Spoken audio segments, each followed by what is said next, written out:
J'ai une story time pour vous. Cette histoire date de plusieurs années, je venais d'intégrer le monde du travail. Vous savez comment ça se passe, j'avais pas les mêmes finances que j'ai aujourd'hui. Et j'ai une de mes amies, une de mes bonnes amies qui m'a appelé, en panique. Tiens, je suis en galère, j'avais fait une demande de logement et on vient de me l'accorder et il faut que je verse une caution. Et j'ai pas assez d'argent. Est-ce que tu peux m'avancer de l'argent? Il me manque 400 €. C'est quand même une de mes bonnes amies, j'allais pas la laisser en galère, je me suis dit, bon, il faut qu'elle s'installe. Au nom de notre amitié, je lui ai avancé de l'argent. Elle est partie, la fin du mois, elle m'a pas appelé. Je me suis dit, bon, je lui ai trouvé des excuses, tiens, elle vient de s'installer, donc peut-être qu'elle est juste, on va attendre le mois d'après. De toute façon, l'argent, je m'en servais pas tout de suite, donc voilà. Et j'ai attendu le mois d'après, toujours pas de signe. En début du mois, toujours pas de signe, donc du coup, je l'appelle. Je lui dis, c'est comment? Elle me dit, non, j'étais juste, est-ce que tu peux me laisser encore un mois, je te paye à la fin du mois. Je dis, bon, ok, il n'y a pas de souci alors, on va attendre. J'attends, la fin du mois en question, pas de signe. Début du mois, pas de signe. Je l'appelle encore, je lui dis, mais c'est comment? Elle me dit, Ouais, mais genre, je te paierai quand j'aurai de l'argent. Bon, ça commence à s'échauffer. Je dis, ah bon, tu me dois de l'argent et tu me payeras de l'argent. Quand tu voudras, en fait, c'est ça. Bon, il n'y a pas de souci. On verra ça par la suite. Donc, là, déjà, vous voyez, ça commençait déjà à jouer sur la relation. Donc, j'attends. Je l'appelais des fois, elle me blacklistait. Donc, j'arrivais pas à la voir. On s'était perdu de vue. Je ne savais pas où elle habitait, puisqu'elle s'était installée dans son nouveau logement, que je ne connaissais pas. Et 9 mois après, je me baladais vers la gare de l'Est, pour ceux qui connaissent. Donc, je tombe sur elle. Elle sortait d'un salon de coiffure. Donc, elle était là avec son téléphone. Elle était en train d'envoyer des textos, et voilà. Moi, j'ai vu. Je passe par derrière, et je viens, j'arrache son téléphone. Elle se retourne, elle a cru que c'était un voleur. Et après, par la suite, elle a vu que c'était moi. Ouais, rends-moi mon téléphone. Je lui ai dit non, je te rends ton téléphone si tu me donnes mon argent. Ça fait 9 mois que tu me dois de l'argent et que tu ne payes pas. Tu arrives à aller au salon de coiffure, mais tu ne me rembourses pas. Si tu avais commencé à rembourser même 20 €, je pense que tu m'aurais déjà remboursé. Mais bon, tu me donnes mon argent, je te donne ton téléphone. Et là, les esprits ont commencé à s'échauffer un peu. Et les passants commençaient à s'arrêter. Qu'est-ce qui se passe, madame? Qu'est-ce qui se passe, messieurs? Calmez-vous, nanani. Il y avait des insultes qui pleuvaient de son côté, en tout cas. Et là, la police passait par là. Pas de bol pour elle. Et on avait fini tous les deux au commissariat. Pour ceux qui connaissent le commissariat du Château d'Eau, je donne ma version, elle donne sa version. Et la police était dans le brouillard, puisqu'il y avait 2 versions différentes. Qui croire? Et là, ça m'est arrivé comme ça, j'ai sorti, ben écoutez, quand je lui ai donné de l'argent, il y avait des témoins qui étaient là. Donc on avait d'autres amis qui étaient là quand je lui ai donné de l'argent. Je dis, ben, il y avait des témoins, donc moi je peux les appeler tout de suite, et ils vont confirmer ma version. Et là, tout de suite, elle avait changé de version. Elle avait rejoint ma version. Et donc, du coup, la police a dû trancher. Madame, vous devez de l'argent à monsieur. Vous pouvez donner combien? Je peux donner 150 €. Ok, d'accord, allez chercher 150 €. Elle est partie retirer 150 €. Elle m'a donné 150 €. Je lui ai donné son téléphone et la police nous a fait signer un papier comme quoi que, à la fin du mois, elle devait me donner le reste. Sinon, on allait terminer au tribunal.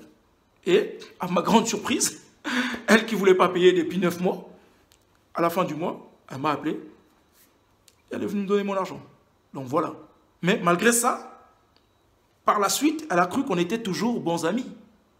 Mais c'est de la folie, ça. L'amitié doit être un gage d'amour.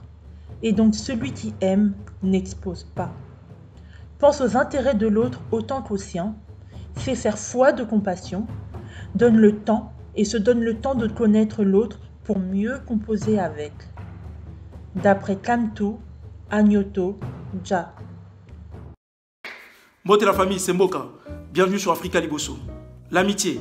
D'après moi, l'amitié est un gage de considération, de respect et de réciprocité réelle, sincère. Mais aujourd'hui, nous allons parler des faux amis. Je pense que vous avez tous déjà eu affaire à des faux amis dans votre vie. Alors, il est très important, les amis, de savoir choisir ses amis. Et aussi savoir dissocier ses vrais amis des faux. Alors tout de suite, nous allons parler des caractéristiques des faux amis. Les faux amis aiment qu'on leur donne, mais donnent très peu et parfois jamais. Un exemple banal, nous avons tous peut-être eu affaire à ça. Tu t'invites une amie ou un ami au restaurant, quelque part, vous mangez, il apprécie ou elle apprécie, et quelques jours après, il te rappelle, il te dit « Ah, c'était bien là où on a été manger, ce serait bien que tu me réinvites. » À quel moment il n'a pas compris ou elle n'a pas compris que tu l'avais invité, tu as payé et qu'elle pouvait en faire autant?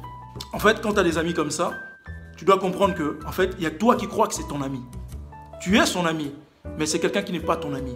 Parce que c'est quelqu'un qui est là pour profiter de toi. Et ça, je les appelle des amis profiteurs. Un faux ami ne t'appelle jamais de façon désintéressée. C'est pas quelqu'un qui va t'appeler pour prendre de tes nouvelles, pour savoir comment tu vas, pour discuter avec toi de la pluie et du beau temps. C'est pas quelqu'un qui va t'appeler tout le temps. Comment tu vas, à la maison ça va, t'as mangé, tu fais quoi, on peut se voir pour faire une petite balade ensemble. Non. C'est quelqu'un qui va t'appeler quand tu auras besoin de quelque chose. C'est là qu'il va t'appeler. Sinon, il t'appellera pas.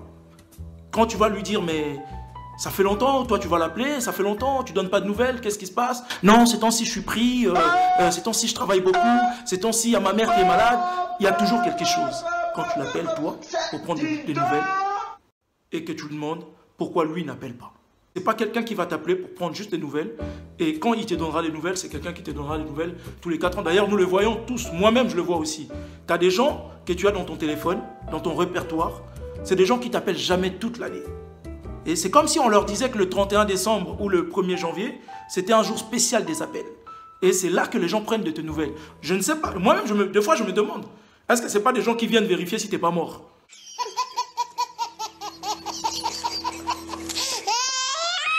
Pose-toi la question. Parce que toute l'année, tu ne m'as pas appelé, tu n'as pas pris de mes nouvelles. Tu attends le 31 décembre, tu te dis, bon tiens, le 31 décembre à minuit, je vais lui envoyer un message, donc on sera le 1er janvier. Donc le 1er janvier, je lui envoie un message pour savoir s'il est toujours vivant. Voilà, même, il y a des gens qui m'ont reproché ça, de se dire que chaque début d'année, j'efface quelques numéros de mon répertoire. Ben oui, c'est tout à fait normal. J'efface tous les gens qui ne me servent pas. Tous les gens qui ne m'ont jamais appelé de l'année, à part des associés bien sûr. Des associés, on n'a pas à s'appeler comme ça, comme si on était des amis. On s'appelle quand il y a des affaires. Mais mes amis, des gens soi-disant qui se disent mes amis, s'ils ne m'appellent pas de l'année, ben, forcément, si je leur envoie des messages ou je les appelle, ils ne me rappellent pas, je leur envoie des textos, ils ne me répondent pas, ben, ça ne sert à rien de les garder dans mon répertoire. On est bien logique. Et des faux amis, ce sont des gens qui ne s'inquiètent jamais pour toi. Exemple. Tu vas avoir un problème, il va t'appeler, ou vous allez avoir l'occasion de discuter ou de vous croiser. Il va te dire, ça va? Tu vas dire, non, en ce moment, ça va pas, j'ai quelques problèmes. Ah oui, mais pour toi, je ne m'inquiète pas. Ah bon? Je viens de te dire que j'ai des problèmes. Laisse-moi finir. Laisse-moi terminer de dire ce que j'ai à te dire. Laisse-moi t'exposer mon problème. Et vois si tu peux faire quelque chose pour moi, si tu es mon ami. Et souvent, tu entendras ça. Pour toi, je ne m'inquiète pas. J'ai ça comme problème. Non, mais pour toi, t'inquiète pas. Pour toi, je suis sûr que ça va s'arranger. Ah bon? Ils sont sûrs de tout quand toi, tu as des problèmes. Par contre, eux, quand ils ont des problèmes, ils ont besoin d'aide. Et aussi, ça, je le remarque souvent chez les filles. Vous êtes amis tant que vous êtes toutes célibataires. Ou souvent, toi, tu es marié, elle est encore célibataire. Donc, vous êtes amis. Mais le jour où on va trouver quelqu'un, elle sera plus célibataire. Là, on la revoit plus. Oh non, mais tu sais, avec Franck, on a beaucoup de choses à faire. Avec Franck, il faut que j'ai cuisine. Comme si la cuisine lui prenait toute sa vie. Elle commençait à cuisiner à 5 h du matin et jusqu'à minuit à cuisiner. Elle n'a même pas le temps de te passer un coup de fil. Elle a complètement disparu juste parce qu'elle a trouvé Franck, quoi. L'amitié, c'est la sincérité. Les faux amis sont des gens hypocrites. C'est des gens qui ne seront jamais vrais avec toi. Parce que dans tous les cas, le nom le dit. C'est un faux ami. Donc, les faux amis ne sont pas vrais. C'est des gens qui sont hypocrites dans leur façon de faire, dans leur façon de penser, dans leur façon de procéder avec toi. Voilà pourquoi, quand tu vas les appeler, j'ai un tel problème, on peut se parler. Ah non, là, je ne suis pas là, je suis en Bretagne, voir ma famille. Quand est-ce que tu es parti en Bretagne? On s'est croisés il y a 2 jours. Tu ne m'as pas parlé de la Bretagne. Et souvent, vous le voyez aussi chez les filles, tu vas appeler une de tes copines, tu vas lui dire la dernière fois qu'on s'est croisés, j'ai vu que tu avais une belle coupe, ou sur ton Snap, j'ai vu que tu avais fait une belle coupe. Est-ce que tu peux me donner le numéro de ta coiffeuse? Et là, soit elle ne capte plus, soit elle n'a plus de réseau, soit elle va te sortir de... Ah mais tu sais, la coiffeuse, elle est morte, hein, la pauvre. Elle est morte? Tu t'es coiffé hier, elle est morte quand? Tu veux faire un stage, tu as un ami qui avait fait un stage quelque part, dans une banque, dans les assurances. Toi, tu arrives à la fin de tes études, tu as besoin de faire un stage. Tu vas l'appeler, tu vas dire, tiens, comment vas-tu, ça va? Alors, tu m'avais dit que tu avais fait un stage dans les finances et que ça s'était bien passé. Moi aussi, j'arrive à la fin de ma formation, j'ai besoin de faire un stage. Est-ce que tu peux me donner les contacts de ton stage pour que je puisse moi aussi réaliser mon stage là-bas? Tu vas entendre, ah non, mais finalement, ça s'était pas bien passé. À la fin, je me suis embrouillé avec le patron, donc je pense pas que ce sera une bonne affaire pour toi. C'est quoi ça? Un faux ami, c'est quelqu'un qui te donnera toujours de bons plans à la dernière minute. C'est-à-dire à la dernière minute. Vraiment, tout le monde est informé, tout le monde est prêt. Et toi, on va t'appeler au dernier moment. Il sait bien qu'au dernier moment, tu ne pourras rien faire. Il sait bien que tu ne pourras pas venir. Il le sait. Mais il préfère te prévenir au dernier moment. Comme ça, tu ne seras pas là. Parce qu'il n'est pas vrai avec toi. Et comme ça, toi, tu vas dire, tiens, il m'a quand même informé. Tu as des gens comme ça qui, malgré des faux amis qu'ils ont, qui leur trouvent des excuses. Ouais, il m'a quand même informé, il a été sympa. Ah bon? Demande à tout le monde. Tu verras que tout le monde était déjà informé bien avant. Et toi, il fête son anniversaire, il ne savait pas. Il fait son mariage, il ne savait pas. Il t'invite au dernier moment. À quel moment c'est logique? Alors, il est où le respect? Prenez le temps de vous faire respecter. Prenez le temps de voir des gens qui ont pour vous de la considération. Des gens pour qui vous comptez. L'amitié ne doit pas être à un seul sens. Il faut que ce soit à double sens. Donc, fais attention. Il est vital, il est vraiment vital de savoir choisir ses amis et aussi savoir dissocier ses amis des autres. Parce que tes collègues ne sont pas forcément tes amis. Tes voisins ne sont pas forcément tes amis. Tes camarades ne sont pas forcément tes amis. Tes connaissances ne sont pas forcément tes amis.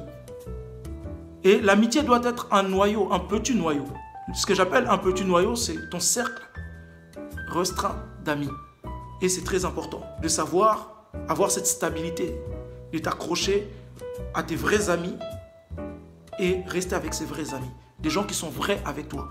Car si tu ne fais pas attention dans la vie, tu verras que tu peux monter n'importe quel projet. Tu peux avoir toutes les ambitions que tu veux. Mais si tu es entouré de faux amis, ces faux amis vont te servir des parasites. C'est des gens qui feront en sorte que tu échoues. Alors que dans la vie, tu sais bien que tu peux avancer grâce à des bons amis. Et échouer ou terminer à cause des faux amis. D'ailleurs, comme je vous l'ai dit dans la vidéo de comment atteindre ses objectifs, que je vous mets le lien en bas, qui est toujours sur ma page YouTube Africa Liboso, il faut savoir que les amis parasites sont des gens à éviter. Parce que ce sont des facteurs démotivants. Car ce sont des facteurs qui peuvent te conduire à l'échec. Et très souvent d'ailleurs, conduisent à l'échec. Tu as ces genres d'amis qui pensent que te donner un coup de pouce fera en sorte que tu deviennes tellement énorme, tellement grandiose. Non, c'est faux. Cher ami, si tu es un vrai ami, il faut savoir donner un coup de pouce à ton ami. Alors, nous arrivons à la fin. Je vous laisse voir autour de vous de quel genre d'amis vous êtes entouré. Si vous voyez qu'il y a des choses qui ne correspondent pas à votre personne, si vous voyez qu'il y a des choses qui ne correspondent pas à votre fonctionnement, si vous voyez qu'il n'y a pas de réciprocité réelle, si vous voyez qu'il n'y a pas de considération, il n'y a pas de respect, je ne vois pas pourquoi vous accrochez à ces genres d'amis. J'ai des gens qui me disent des fois, oui, j'ai des gens qui me font de grâce, mais tu vois, c'est des gens que je connais depuis longtemps, donc ça ne se fait pas de les bloquer ou de me débarrasser d'eux. Ah bon? Si c'est des gens que tu connais depuis longtemps, si ce sont tes amis depuis longtemps, ce sont des gens qui doivent te soutenir. Ils doivent t'apporter un plus, ils doivent te considérer au moins, te respecter. Le respect, c'est la base. Alors, je ne me vois pas avoir des amis qui ne me respectent pas, qui ne me reconnaissent pas à ma juste valeur. Je ne me vois pas avoir des amis, quand je leur passe des coups de fil, ils ne me rappellent jamais. Quand je leur envoie des messages, ils ne me répondent jamais. Pour moi, c'est tout simplement un manque de respect et de considération. Donc, à partir du moment qu'il n'y a pas de respect, il n'y aura pas de considération, il n'y aura pas de réciprocité réelle. Donc, il n'y aura pas de sincérité. Alors, les amis, je vous laisse regarder autour de vous. Et faites attention à vous, prenez soin de vous. On est ensemble. Prenez le temps de liker, partager et commenter. D'ailleurs, j'ai été ravi de voir que sur la dernière vidéo, beaucoup ont commenté. C'est magnifique. Et continuons comme ça, avançons ensemble avec votre chaîne Africa Liboso. Toza et Longo.